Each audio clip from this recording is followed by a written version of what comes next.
زہد اندر عالم دنیا غریب، زہد اندر عالم دنیا غریب، عاشق اندر عالم عقبہ غریب۔ اس کا ترجمہ دیکھیں تو یہ بطور نصیحت آتا ہے کہ ہمارے ہاں زہد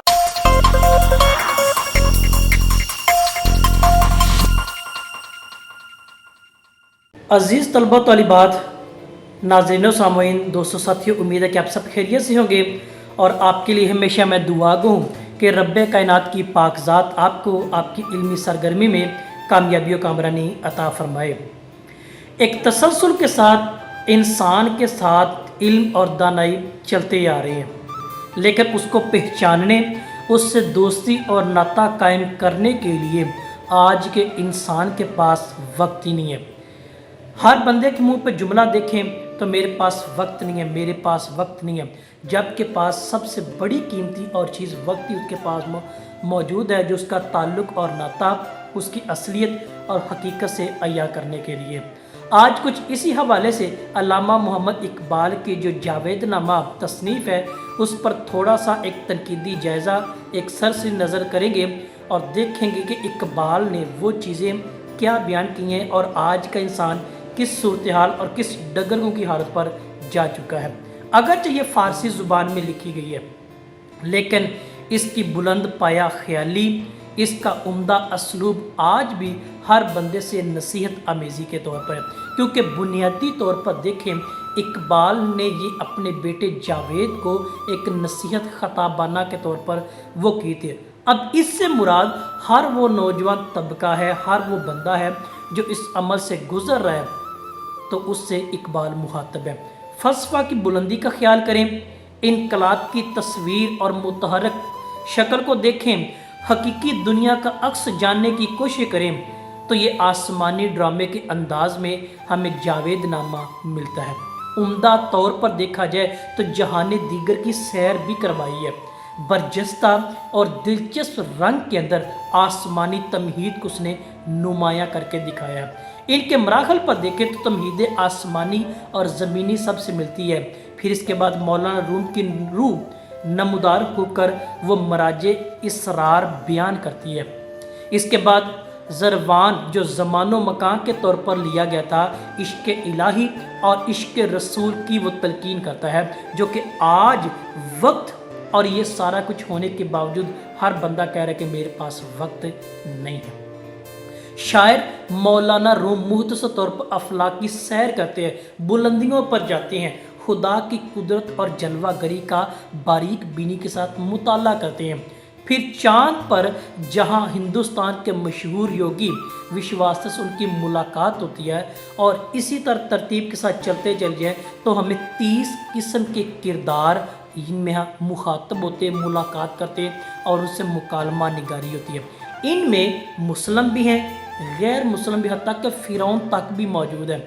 اب یہ جو کردار ہے نا، ہر کردار کا انداز بیان کرنے کا یا مخاطب کرنے کا مطلب کیا ہے کہ آپ کو آپ کی زندگی کے اندر فرعون جیسے بھی ملیں گے، آپ کو آپ کی زندگی کے اندر مولانا روم جیسے روحانی استاد بھی ملیں گے، آپ کو ایک سے بڑھ کر ایک فنکار ملے گا، لیکن آپ نے اس میں اس کے ساتھ مکالمہ نگاری اور اس چیز کو ملحوظ خاطر رکھنا ہے جو مقصد انسانیت یعنی انسان ہونے کا مقام و مرتبہ وہ چیز ہے جسے خودی کا نام کہتے ہیں۔ اصل میں یہ بیٹے اپنے جاوید سے مخاطب ہے، لیکن ہر بندہ وہ میں ہوں یا آپ پہ مجھ سے اور آپ سے ون بائی ون مخاطب ہے کہ انسان کا رتبہ تم سمجھ پاؤ،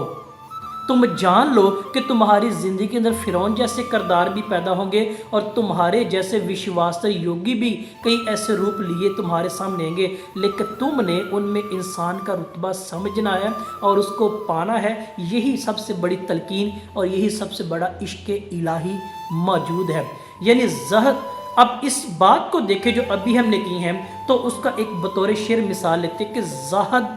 آدمیت احترام آدمیت، آدمیت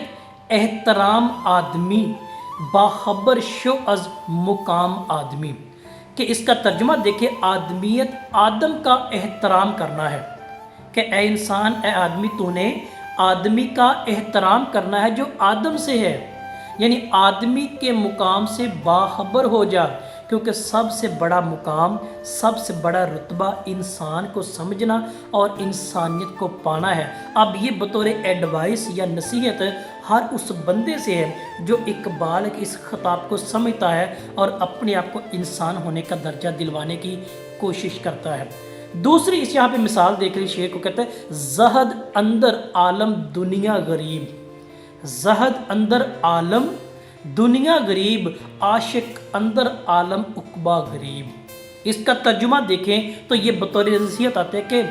हमारे यहाँ ज़ाहद का मतलब मुत्की और परहेज़गार को लिया जाता है, यानी ज़ाहद दुनिया में अजनबी है और आशिक आलम उकबा में अजनबी है, यानी इंसान एक अजनबी के रूप में इस दुनिया में आया, इंसान एक अजनबी के रूप में इस जन्नत में जाएगा और उसने जब अपने आप को अभी तक नहीं पहचाना तो वो अजनबी के रूप में है। यानी जो अपने आप को अभी तक नहीं ना पहचान सका वो अजनबी है, चाहे वो दुनिया इसमें रहते हुए या दोज़ख में या जन्नत में रहते, जिस मुकाम पर भी बात कर ले तो वो अपने आप से अजनबी है जिसने अभी तक इंसान और इंसानियत की पहचान नहीं की है। ये सबसे बड़ी एडवाइस या नसीहत के तौर पर हमें ये मिलती है। मज़ीद एक शेर बतौर मिसाल लेकर इस नसीहत को समझने की कोशिश करते हैं कि मार्फत रा इंतहा,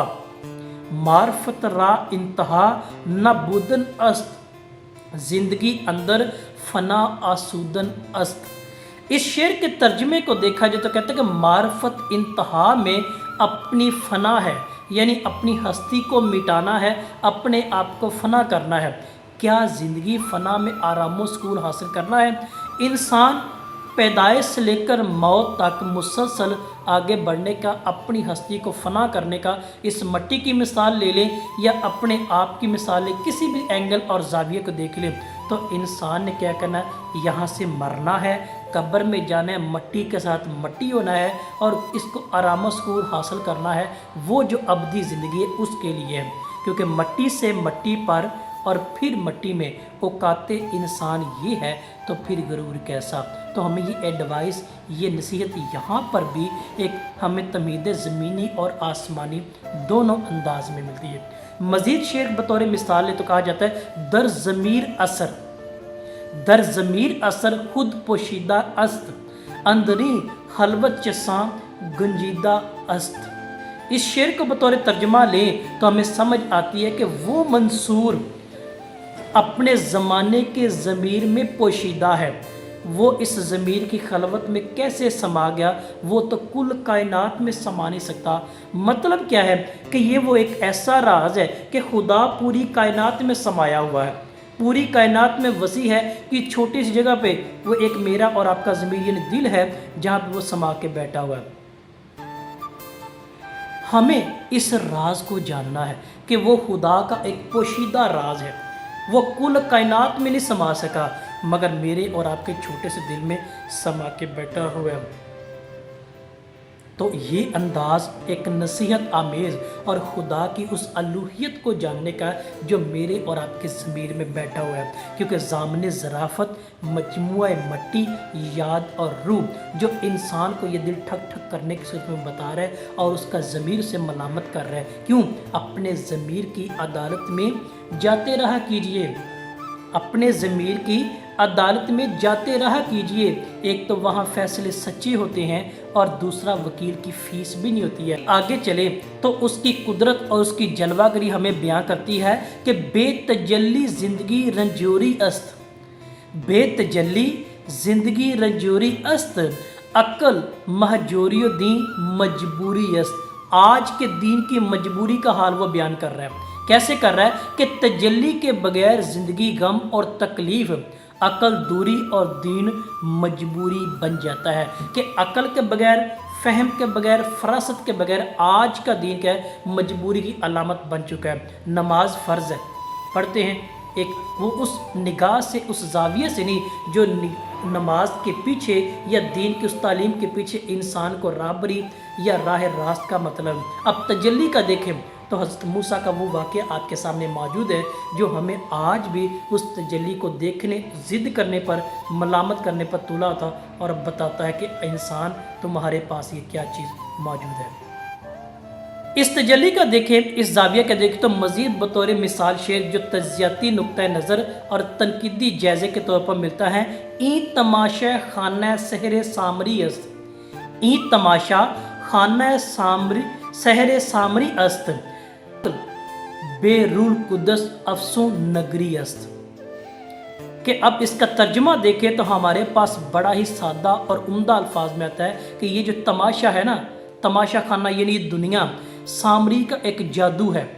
इल्म रूल कुदस के बगैर जादूगरी है, यानी पाकीज़ा रूह अगर तुम्हारी नहीं है, साफ़ रूह तुम्हारी नहीं है, तुम्हारे अंदर पाकीज़गी नहीं है, तहारत नहीं है, तो ये एक जादूगरी है जो सामरी ने किया हुआ है। आपने अगर ऐनक वाला जिन देखा तो सामरी जादूगर की कहानी आपके सामने मौजूद और साझा नज़र आती है। आज के मौजू के हवाले से हम आखिरी शेर लेते हैं और आज के मौजू को वाइंड अप करते हैं, वरना बात की जाए एक एक शेर पर तो ये बहुत ही वसी, लेकिन हम इसको मुख्तसर अंदाज में जानते हैं कि कहा जाता है बेतजल्ली मर्दे दाना